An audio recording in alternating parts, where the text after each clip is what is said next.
Okay,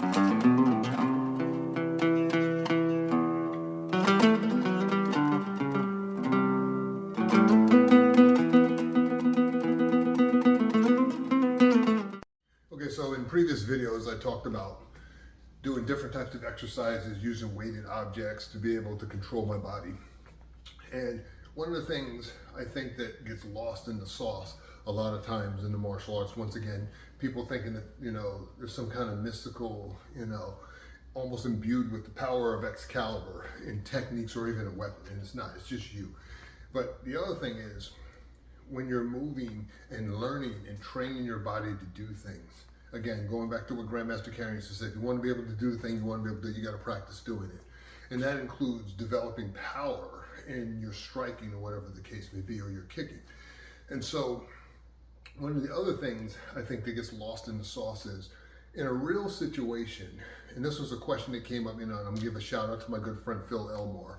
He's a brilliant author, and he's written a lot about self-defense, and he calls himself the martialist and all that stuff, but his stuff is really good. And he likes to bring out these philosophical debates. And, he talked about what is more important, endurance in fitness or being able to fight. Now, people who are heavily into especially sport fighting, they're gonna say, well, fitness is more important. People who, in many cases in the self-defense arena, think of technique or being able to fight. And the truth is, in my view, you need a little bit of both. I mean, I view, being physically fit a part of self-defense. However, you gotta be realistic. You only got so many hours in the day, and it's not so much have little time to develop yourself. You gotta include recovery. So your real problem is not necessarily time as it is energy. How much energy can you put into something where also, you got to put in, the recovery, because that's where you really make the gains in recovery. So one of the things that I try to focus on is, I look at it from the perspective of, if I have to fight for real, I want to be able to go 10, 15, maybe 30 seconds all out at most without, I feel like I got to cough a lung up. And the reason is that you have a finite amount of energy when you go all out. I mean, I don't care if you're a marathon runner, all out is all out. And everybody gets tired when they go all out. And so the question is, how resilient are you when you start getting tired, when, form and technique and all that stuff breaks down? As Vince Lombardi said it best, fatigue makes a coward of us all. And, there's truth in that. And so one of the things I like to do in my training, along with, basic weightlifting exercises. And by the way, I don't do anything exotic when it comes to weightlifting. Push-ups, crunches, sit-ups, leg raises, mountain climbers, shoulder press or whatever, or shoulder flies, dumbbell stuff. I don't do anything exotic. And the reason is because I consider myself a fighter now. I don't play football no more. I'm not trying to be a bodybuilder or a power lifter anymore. So I focus on, what is the thing I need to be able to do if my moment of truth arrives, and that is punch Tyrone in the throat and be done with it, right? So when I'm working on also developing my body, I then start translating that into striking.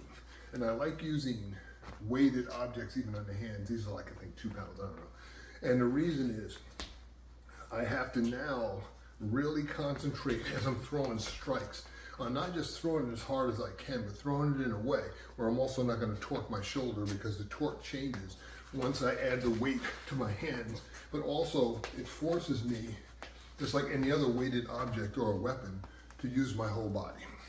I also like to, every now and then, just to add a little extra weight to it, get the rings of power here, so to speak, and try to do the same thing where I'm moving, first starting off kind of easy, as smooth as possible, and then trying to build up to full speed, whatever full speed is, for short bursts of energy. And then I rest and recover, and then I do it again, and I rest and recover. And what I'm doing is not only building up a little bit of endurance, but also speed in there, but also the ability to be able to go fast and hard for brief periods. Whereas if I have to fight, the first time my muscles all of a sudden have to go fast is not when I'm in the fight, but that I've already conditioned the muscles and neurally programmed them to be able to do that. When you look at in the old days with plyometrics, and the Soviets were light years ahead of everybody with this stuff.